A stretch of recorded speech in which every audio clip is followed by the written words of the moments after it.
Good morning friend, मैं सुप्रिया स्वागत करती हूँ आपका डिकोड एग्जाम में। फ्रेंड, आज डेली करंट अफेयर्स की क्लास में हम डिस्कस करेंगे 27 जनवरी से रिलेटेड जितने भी न्यूज़ हैं, जितने भी इवेंट्स हैं जो हमारे एग्जाम के लिए इंपॉर्टेंट है, हम उन्हें एक एक करके यहाँ पे देखेंगे। तो आइए दोस्तों स्टार्ट करते हैं आज की क्लास। और आज की क्लास स्टार्ट करने से पहले हम कल के पूछे गए प्रश्नों के उत्तर को देख लेते हैं। कल मैंने आपसे पूछा था कि एशिया की सबसे स्वच्छ कहे जाने वाली नदी उमनगोट नदी किस राज्य में स्थित है। तो दोस्तों उसका करेक्ट आंसर क्या था?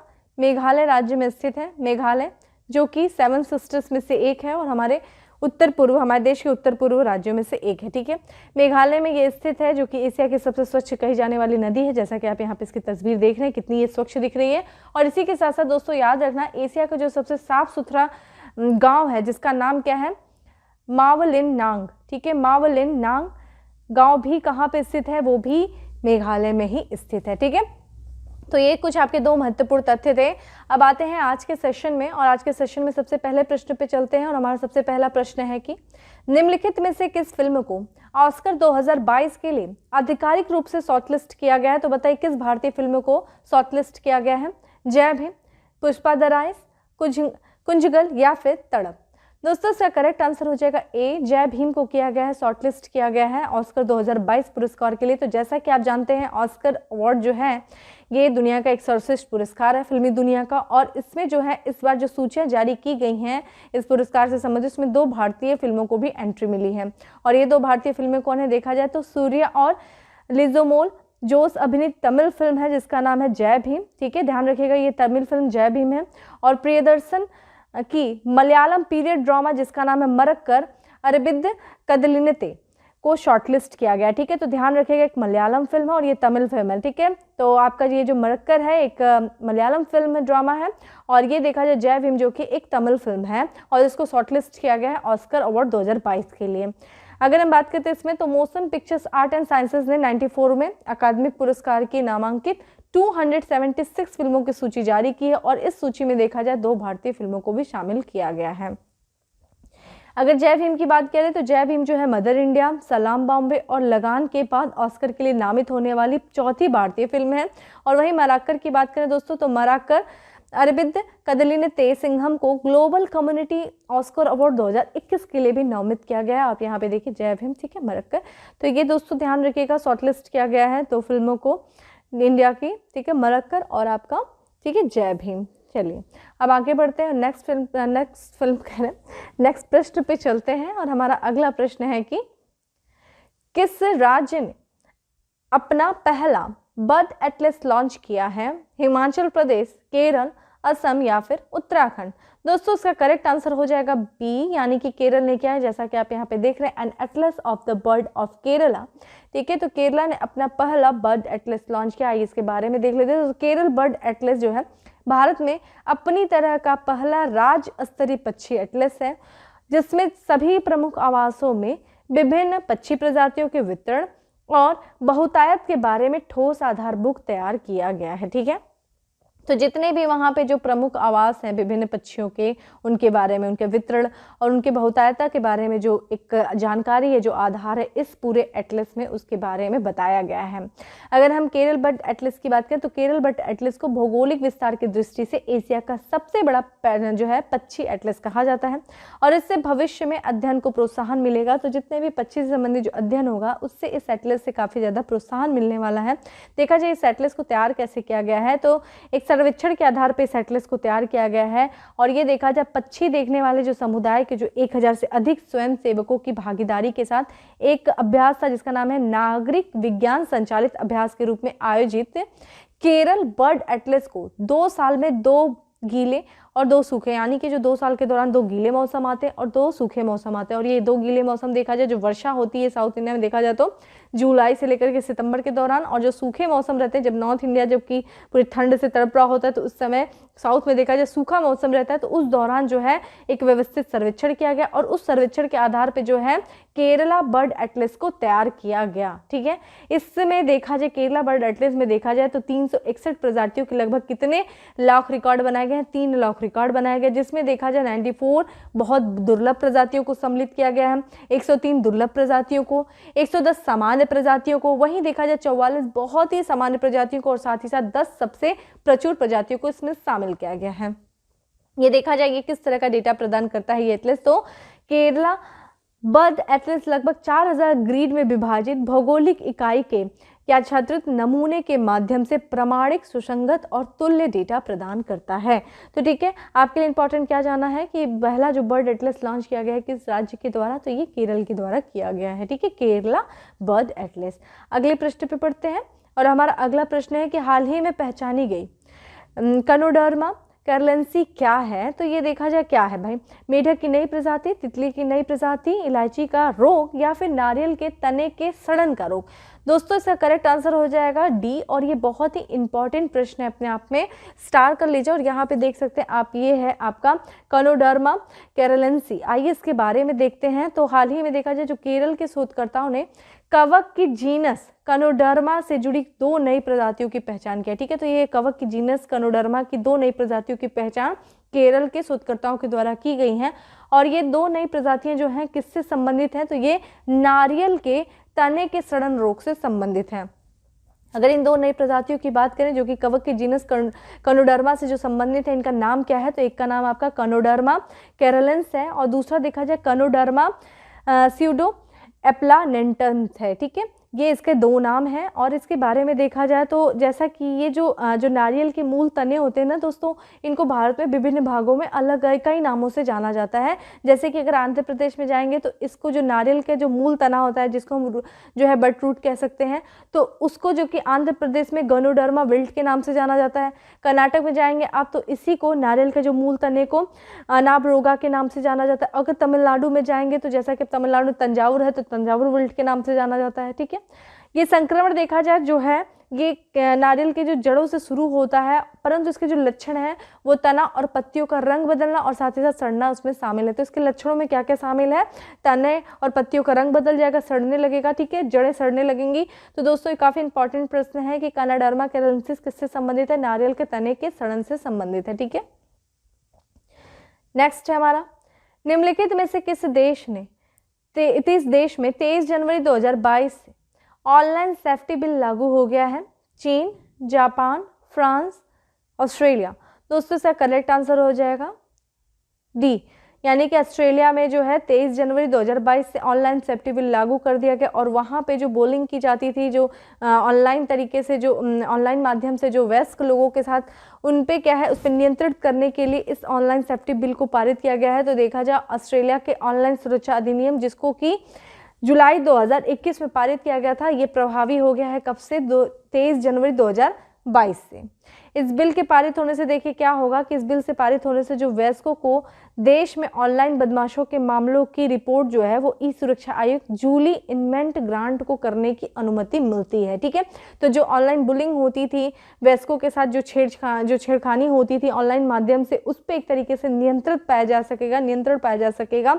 और यह अधिनियम देखा जाए जो ई सेफ्टी कमिश्नर को सोशल मीडिया वेबसाइट को 24 घंटे के भीतर ऑस्ट्रेलिया वयस्कों के खिलाफ बदमाशी से संबंधित सामग्री को हटाने का आदेश देने का भी अधिकार देता है। तो जो इसके तहत देखिए एक ई सेफ्टी कमिश्नर की नियुक्ति की जाएगी और ई सेफ्टी जो कमिश्नर होगा उसको देखिए पावर क्या दिया जाएगा कि ऑनलाइन जो सोशल मीडिया वेबसाइट पे जो है जो कुछ भी वयस्कों के खिलाफ जो छेड़खानी संबंधित जो कुछ भी सामग्री उसको 24 घंटे के अंदर हटा देने का आदेश देने का अधिकार जो है इस ई सेफ्टी कमिश्नर को दिया गया है। और अगर नहीं कोई हटाता है उस सोशल मीडिया वेबसाइट से तो उस पर जुर्माना लगाया जाएगा, आर्थिक जुर्माना, और ये बहुत भारी जुर्माना लगाया जाएगा जो कि कितने लगभग $5,55,000 का जुर्माना का सामना करना पड़ सकता है अगर उसके आदेश का पालन नहीं किया गया। तो इस कानून में देखा जाए इस नए कानून के साथ ही इस अधिनियम के क्रियान्वयन को सुनिश्चित करने के लिए ई सेफ्टी कमिश्नर की जिम्मेदारी होगी। तो जैसा कि आप देख रहे हैं ई सेफ्टी कमिश्नर की नियुक्ति होगी और इसी की पूरी जिम्मेदारी होगी कि इसके तहत जो कुछ भी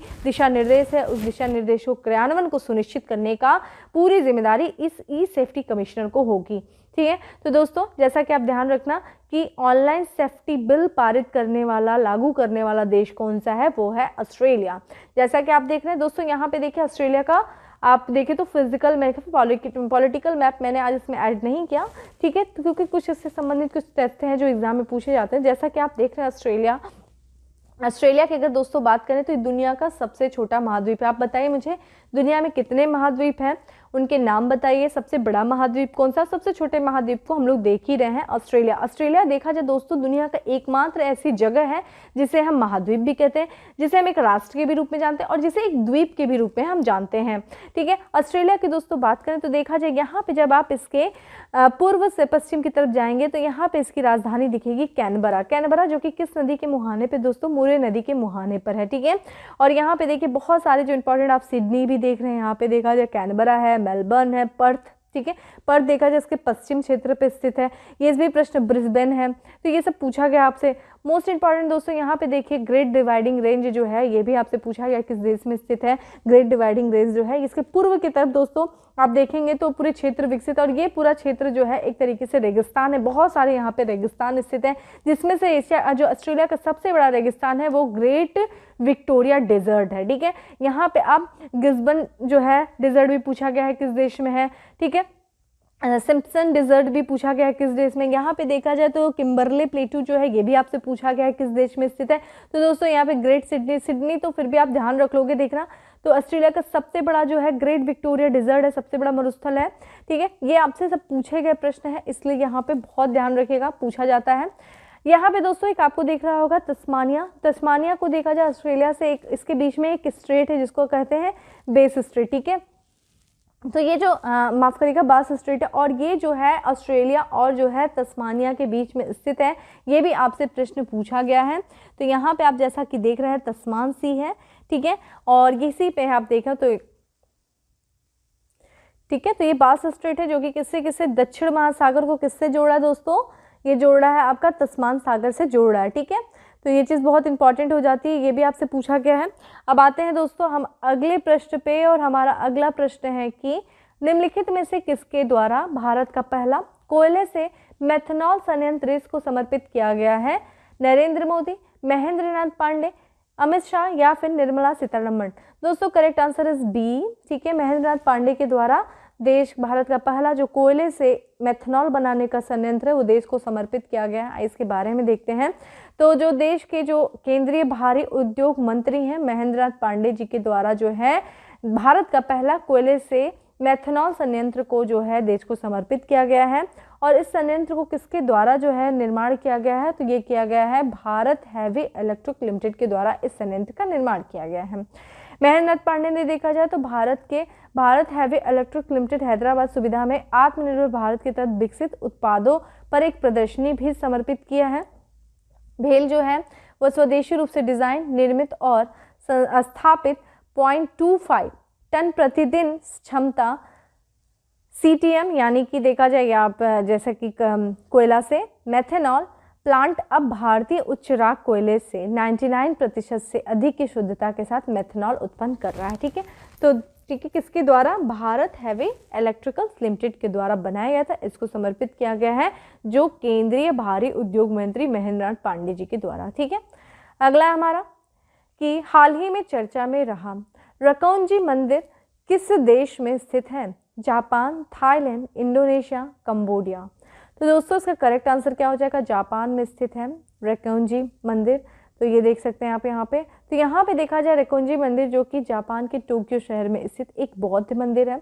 इस मंदिर का निर्माण देखिए कब किया गया था, 1594 में किया गया था। और ये बौद्ध धर्म के किस संप्रदाय से संबंधित है, तो रकौंजी टेम्पल जो है बौद्ध धर्म के निचरेन संप्रदाय से संबंधित है। देखिए हम इसके बारे में चर्चा इसलिए करें, सुभाष चंद्र बोस जी की जयंती थी और सुभाष चंद्र बोस जी काफ़ी चर्चा में रहे हैं, तो उन्हीं से संबंधित जो है ये तथ्य है, इसलिए इस मंदिर की चर्चा रही। तो ऐसा माना जाता है कि जब नेताजी सुभाष चंद्र बोस की जो अस्थियां हैं उन अस्थियों को इसी मंदिर में जो है सुरक्षित रखा गया था। तो इस राख को, जिनके अस्थियों के राख है, उनको 18 सितंबर 1945 से इस मंदिर में संरक्षित रखा गया, ऐसा माना जाता है। तो यह अस्थियां जो है ऐसा माना जाता है कि ये सुभाष चंद्र बोस जी की अस्थियां हैं। और रकौंजी मंदिर के जो मुख्य पुजारी थे, उन मुख्य पुजारी के द्वारा 2005 में जापानी भाषा में एक भारत सरकार को पत्र लिखा गया था। और इस पत्र में एक लिखे गए जो एक पत्र में एक नया अनुवाद से ये पता चला कि न्यायमूर्ति M.K. मुखर्जी को अस्थियों और राख के टुकड़ों का DNA परीक्षण करने की अनुमति दी गई है। और ये देख सकते हैं जो रेकुंजी टेम्पल है उसमें, उस प्रांगण में देखा जाए नेताजी सुभाष चंद्र बोस की प्रतिमा आप देख सकते हैं। ठीक है, तो ये चीज़ ध्यान रखिएगा, काफ़ी चर्चा में रहा था रेकुंजी टेम्पल मंदिर जो कि जापान के टोक्यो में स्थित है। संप्रदाय भी ध्यान रखिएगा, एक बौद्ध मंदिर है और ये निच्चरेन संप्रदाय से संबंधित है। अगला हमारा प्रश्न है कि निम्नलिखित में से किसके द्वारा banking on electric vehicles in India report जारी किया गया? भारतीय रिजर्व बैंक, नीति आयोग, वित्त आयोग या फिर वित्त मंत्रालय? दोस्तों इसका करेक्ट आंसर हो जाएगा बी, नीति आयोग के द्वारा banking on electric vehicles in India report जारी की गई है। तो ध्यान रखिएगा, ये जो रिपोर्ट जारी किया गया है किसका, एक इलेक्ट्रॉनिक, भारत में इलेक्ट्रॉनिक वाहनों पर बैंकिंग यानी कि banking on electric vehicles in India शीर्षक से रिपोर्ट जारी की गई, किसके द्वारा? नीति आयोग के द्वारा जारी किया गया है। और ये देखा जाए ये RBI के प्राथमिक क्षेत्र के उधार दिशा निर्देशों में इलेक्ट्रॉनिक वाहनों को शामिल करने की आवश्यकता और महत्व को रेखांकित करता है। देखिए जो बैंक जो होते हैं ना, जो उधार देते हैं लोगों को, लोन देते हैं, उसमें कुछ जो है प्राथमिकता क्षेत्र वाले उधार होते हैं कि वो प्राथमिक रहेंगे, प्रायोरिटी। तो नीति आयोग ने इस रिपोर्ट में इस चीज़ को महत्व दिया, रेखांकित किया है कि जो इलेक्ट्रॉनिक व्हीकल्स हैं उनको भी, उन वाहनों को अगर कोई लोन लेना चाह रहा है तो उस लोन को प्राथमिकता क्षेत्र में जो है शामिल किया जाए, और उस आधार पर इस रिपोर्ट को जारी किया गया है। इस रिपोर्ट को देखिए तैयार किसके द्वारा किया गया है, तो इस रिपोर्ट को जो विकसित किया गया है वो नीति आयोग ने किया है। कि इनके संयुक्त तो अमेरिका स्थित एक गैर लाभकारी संगठन है जिसका नाम है रॉकी माउंटेन इंस्टीट्यूट, और रॉकी माउंटेन इंस्टीट्यूट इंडिया के सहयोग से, ठीक है दोस्तों, यहाँ पे इंडिया भूल गया, इसको ध्यान रखिएगा, इंडिया के सहयोग से जो है इसको विकसित किया गया है। नीति आयोग ने देखा जाए इस रिपोर्ट के अनुसार, नीति आयोग के द्वारा जो इस रिपोर्ट जारी की गई, इस रिपोर्ट के अनुसार देखा जाए तो इलेक्ट्रॉनिक वाहनों के वित्त पोषण बाजार का जो आकार है वो वर्ष 2025 तक 40,000 करोड़ से बढ़कर के जो कि 2030 तक कितने होने का अनुमान है, 3.7 लाख करोड़ रुपए तक के बढ़ने का अनुमान लगाया गया है। ठीक है, तो most important banking on electric vehicle in India जो है वो किसके द्वारा इस रिपोर्ट को जारी किया गया? नीति आयोग। तो जिस तरीके से सरकार जो है इलेक्ट्रॉनिक वाहनों को बढ़ावा दे रही है देश में जिस तरीके के, तो उसमें जो है इसमें बहुत बड़ी ये भूमिका निभा सकता है। ठीक है, तो इसी चीज़ों को, इसकी आवश्यकताओं को रेखांकित किया गया है इस रिपोर्ट में। अब आते हैं अगले प्रश्न में हमारा कि प्रधानमंत्री राष्ट्रीय बाल पुरस्कार प्रत्येक वर्ष कितने श्रेणियों में बच्चों को प्रदान किया जाता है? 4, 5, 6 या फिर 7? तो दोस्तों इसका करेक्ट आंसर हो जाएगा 6 श्रेणियों में जो है प्रधानमंत्री राष्ट्रीय बाल पुरस्कार जो है वो प्रदान किया जाता है। आइए इसके बारे में देख लेते हैं। तो देखा जाए अभी हाल फिलहाल में जो है प्रधानमंत्री राष्ट्रीय बाल पुरस्कारों से कितने बच्चों को सम्मानित किया गया है? 29 बच्चों को सम्मानित किया गया है। और प्रधानमंत्री नरेंद्र मोदी जी ने जो ये सम्मान दिया है राष्ट्रीय प्रधानमंत्री राष्ट्रीय बाल पुरस्कार, उसको देखा जाए 6 श्रेणियों में 2021 से 22 के विजेताओं को जो है सम्मानित किया गया है प्रधानमंत्री राष्ट्रीय बाल पुरस्कार से। ठीक है, तो 6 श्रेणियों में जो है इस पुरस्कार को दिया जाता है। और इस बार कितने बच्चोों को दिया गया है? 29 बच्चों को ये पुरस्कार, प्रधानमंत्री राष्ट्रीय बाल पुरस्कार प्रदान किया गया है। और ये 6 श्रेणियां कौन कौन सी देखा जाए? नवाचार है, नवाचार में 7 बच्चों को किया गया है सम्मानित। सामाजिक सेवा से संबंधित 4 बच्चों को, शैक्षिक क्षेत्र में देखा जाए तो ये 1 बच्चों को, खेल क्षेत्र में देखा जाए 8, और कला और संस्कृति में 6, और वीरता में 3 बच्चों को। तो टोटल कितने होंगे? 29 बच्चों को जो है प्रधानमंत्री राष्ट्रीय बाल पुरस्कार से सम्मानित किया गया है। और इसमें देखा जाए जो ये पुरस्कार है वो 21 राज्यों और केंद्र शासित प्रदेशों के इन पुरस्कारों के विजेता में देखा जाए 15 लड़के हैं और 14 लड़कियां हैं। ठीक है, तो ये था, पूछा गया है कहीं पे ये भी पूछा जा सकता है कितने बच्चों को सम्मानित किया गया है, तो 29 बच्चों को किया गया है 6 श्रेणियों में। ठीक है, और इसी के साथ साथ जब ये समारोह हो रहा था तो इस समारोह के दौरान जो प्रधानमंत्री नरेंद्र मोदी जी ने राष्ट्रीय ब्लॉकचेन परियोजना के तहत जो है IIT कानपुर द्वारा विकसित ब्लॉकचेन संचालित तकनीकी का उपयोग करके प्रधानमंत्री राष्ट्रीय बाल पुरस्कार 2021 और 22 के 61 विजेताओं को डिजिटल प्रमाण भी जारी किए हैं। ठीक है, तो ये था। अब आते हैं अगले प्रश्न पे, और हमारा अगला प्रश्न है कि भारत और किस देश ने राजनयिक संबंध स्थापित होने के 30 वर्ष पूरा होने के अवसर पर एक स्मारक लोगो जारी किया है? सऊदी अरब, मालदीव, नेपाल या फिर इजराइल? जैसा कि आप यहाँ पे लोगों को देख रहे हैं, और ये लोगो जारी किया गया है भारत और इजराइल के जो राजनयिक संबंध के 30 वर्ष पूरे हुए हैं उसी के अवसर पर इसलिए लोगों को जारी किया गया है। इसके बारे में देख लेते। तो भारत और इजराइल इन दो देशों के बीच जो राजनयिक संबंध स्थापित हुए थे 30 वर्ष, उन राजनयिक संबंधों को 30 वर्ष पूरे होने के अवसर पर एक स्मारक लोगों को जारी किया गया है। इसमें देखा जाए भारत में इजराइल के जो राजदूत है जिनका नाम है नाओर गिलोन, और जो इजराइल में भारत के दूत है जिनका नाम है संजीव सिंगला की उपस्थिति में एक ऑनलाइन कार्यक्रम में वर्चुअल माध्यम से इन लोगों का अनावरण किया गया। इस लोगों में देखा जाए तो दोस्तों स्टार ऑफ डेविड और अशोक चक्र दिखाया गया, जैसा कि आप यहाँ पे देखें ये स्टार ऑफ डेविड और ये देखा जाए अशोक चक्र है, जो कि दोनों देशों के राष्ट्रीय ध्वज के अंकित प्रतीक चिन्ह है, और ये परस्पर संबंधों के 30 वर्ष पूरे होने के 30 की संख्या आकृत भी बनी है। ठीक है, तो ये जैसे राष्ट्रीय ध्वज में हमारे जो अशोक चक्र है और वहाँ के जो राष्ट्रीय ध्वज में जो ये बनाया गया लोगो, और इसी के साथ साथ देखिए 30 वर्ष, यानी कि इन दोनों देशों के जो राजनयिक संबंध स्थापित करने के 30 वर्ष के उपलक्ष्य में ये लोगो जारी किया गया है। और भारत और जो इजराइल के बीच में जो राजनयिक संबंध स्थापित हुए थे वो 29 जनवरी 1992 को जो है स्थापित हुए थे। ठीक है, अगले प्रश्न की तरफ बढ़ते हैं और हमारा अगला प्रश्न है कि केंद्र सरकार किस तिथि से ऑनलाइन स्टोरेज मैनेजमेंट नामक एक डिजिटल प्रणाली शुरू करने जा रही है? 1 मार्च 2022, 1 फरवरी 2022, 1 अप्रैल 2022 या फिर 1 जुलाई 2022 से? दोस्तों करेक्ट आंसर हो जाएगा सी, यानी कि 1 अप्रैल 2022 से ऑनलाइन स्टोरेज मैनेजमेंट नामक एक डिजिटल प्रणाली शुरू करने की योजना बनाया है केंद्र सरकार ने। तो यहाँ पे देखा जाए जो टारगेटेड पब्लिक डिस्ट्रीब्यूशन सिस्टम, यानी कि लक्षित सार्वजनिक वितरण प्रणाली के तहत जो खाद्यान्नों के भंडार होते हैं जो उनका संचालन और वितरण में परिचालन दक्षता लाने के उद्देश्य से केंद्र सरकार जो है 1 अप्रैल 2022 से ऑनलाइन स्टोरेज मैनेजमेंट नामक एक डिजिटल प्रणाली शुरू करने जा रही है। इसके तहत देखा जाए इसमें जो संबंधित जो वास्तविक समय डेटा जो प्रदान किया जाए किसकी जरूरत? ऑनलाइन स्टोरेज मैनेजमेंट सिस्टम जो है वो सिस्टम भारतीय खाद्य निगम यानी कि फूड कॉरपोरेशन ऑफ इंडिया और अन्य सरकारी एजेंसियों के साथ चावल और गेहूं के स्टॉक की मात्रा और उसकी गुणवत्ता पर जो वास्तविक समय पर डेटा प्रदान करेगा। ठीक है, ये जानकारी किसके प्रदान करेगा?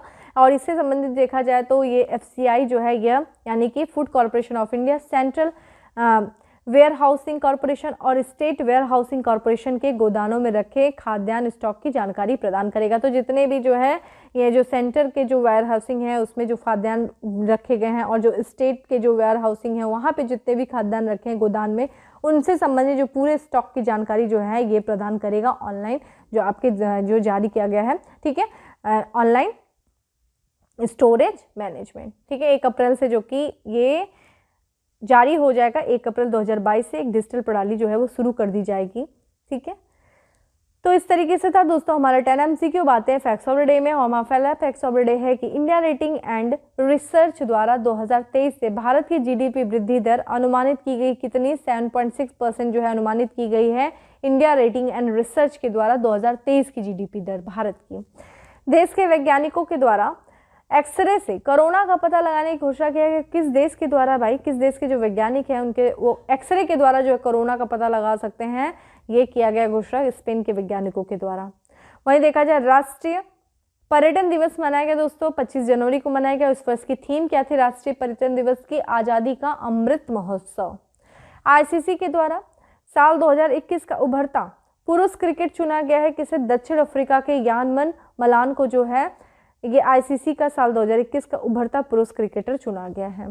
नेक्स्ट है हमारा 20वें ढाका अंतर्राष्ट्रीय फिल्म महोत्सव में एशिया फिल्म प्रतियोगिता खंड में सर्वश्रेष्ठ फिल्म का पुरस्कार जीता मोस्ट इंपॉर्टेंट स्टार है तो PS विनोद राज के द्वारा निर्देशित फिल्म है जिसका नाम है कुंजगल। तो कुंजगल को देखा जाए तो 20वें ढाका अंतर्राष्ट्रीय फिल्म महोत्सव के तहत एशिया फिल्म प्रतियोगिता के खंड में सर्वश्रेष्ठ फिल्म का पुरस्कार दिया गया है। अगला है हिमाचल प्रदेश में 9वीं राष्ट्रीय महिला आइस हॉकी चैंपियनशिप जीता है। किसने जीता? लद्दाख की महिला टीम ने जीता है। ठीक है, तो ये आयोजित हुआ था हिमाचल प्रदेश में। नेक्स्ट है हमारा CSIR central drug research institute ने कोरोना वायरस के ओमिक्रॉन संक्रमण के परीक्षण के लिए एक स्वदेशी RT-PCR डायग्नोस्टिक किट विकसित किया है। इसका नाम क्या है? ओम। ठीक है, किसके द्वारा किया गया है? CSIR central drug research institute के द्वारा किया गया है। नेक्स्ट है असम राज्य सरकार ने राज्य का सर्वोच्च नागरिक पुरस्कार प्रदान किया है। सर्वोच्च नागरिक पुरस्कार जो है असम वैभव किसको प्रदान किया है? रतन टाटा जी को। ठीक है, रतन टाटा जी को असम वैभव पुरस्कार प्रदान किया गया है जो कि असम राज्य का सर्वोच्च नागरिक पुरस्कार है। नेक्स्ट है राष्ट्रीय मतदाता दिवस मनाया गया है 25 जनवरी को मनाया गया। इस वर्ष की थीम क्या थी? चुनाव को समावेशी, सुगम और सहभागी बनाना। और अंतिम हमारा फैक्ट्स ऑफ द डे की प्रौद्योगिकी कंपनी जिसने $68.7 मिलियन में गेमिंग कंपनी एक्टिविजन ब्लिज़ार्ड का अधिग्रहण करने की घोषणा किया है। इसका नाम क्या है? माइक्रोसॉफ्ट। ठीक है, तो ये एक गेमिंग कंपनी है जिसका नाम है एक्टिविजन ब्लिज़ार्ड को अधिग्रहण करने की घोषणा किसके द्वारा किया गया है? माइक्रोसॉफ्ट। और ये अधिग्रहण कितने में करेगा? $68.7 मिलियन में। अब आते हैं उत्तर प्रदेश स्पेशल में, जिसमें सबसे पहला स्पेशल है कि लखनऊ IPL फ्रेंचाइजी ने अपनी टीम का नाम रखने की घोषणा किया है। तो जो लखनऊ IPL है वो अपना जो नाम क्या है? ये है आपका लखनऊ सुपर जायंट्स। ठीक है, अगला हमारा आगरा विकास प्राधिकरण द्वारा आगरा मास्टर प्लान 2021 को सार्वजनिक कर दिया गया है। अब ताज दरबार क्षेत्र में स्मारकों के अंदर कोई निर्माण की अनुमति नहीं होगी। तो कितने जो है क्षेत्र में? तो 100 मीटर के अंदर जो है कोई भी निर्माण की अनुमति नहीं होगी। ठीक है, अगला हमारा बांदा जिले का नाम रखे जाने का प्रस्ताव शासन को भेजा गया है। तो किसके नाम पर? महर्षि वामदेव के नाम पर जो है वो बांदा जिले का नाम रखा जाएगा। अगला हमारा 10 दिवसीय माटी कला का मेला का आयोजन कहाँ किया गया था? तो माटी कला का मेला का आयोजन किया गया था लखनऊ, यानी कि प्रदेश की राजधानी लखनऊ में किया गया था। और अंतिम हमारा शुक्र क्षेत्र सोरू को तीर्थ स्थल घोषित किया गया है। ये कहाँ पर स्थित है? तो ये काशगंज में स्थित है। ठीक है दोस्तों, और आज का हमारा क्वेश्चन ऑफ द डे है कि ग्रेट बैरियर रीफ किस महासागर में स्थित है और किस देश से संबंधित है? तो बताइए ग्रेट बैरियर रीफ किस महासागर में और किस देश से संबंधित है? तो दोस्तों इस तरीके से था आज का हमारा करंट अफेयर्स की डेली पीडीएफ जो हम लोग डेली करंट अफेयर्स डिस्कशन करते हैं उसका जो PDF है वो आपको टेलीग्राम ग्रुप में मिल जाएगी, जिसका लिंक आपको डिस्क्रिप्शन बॉक्स में दिया हुआ है।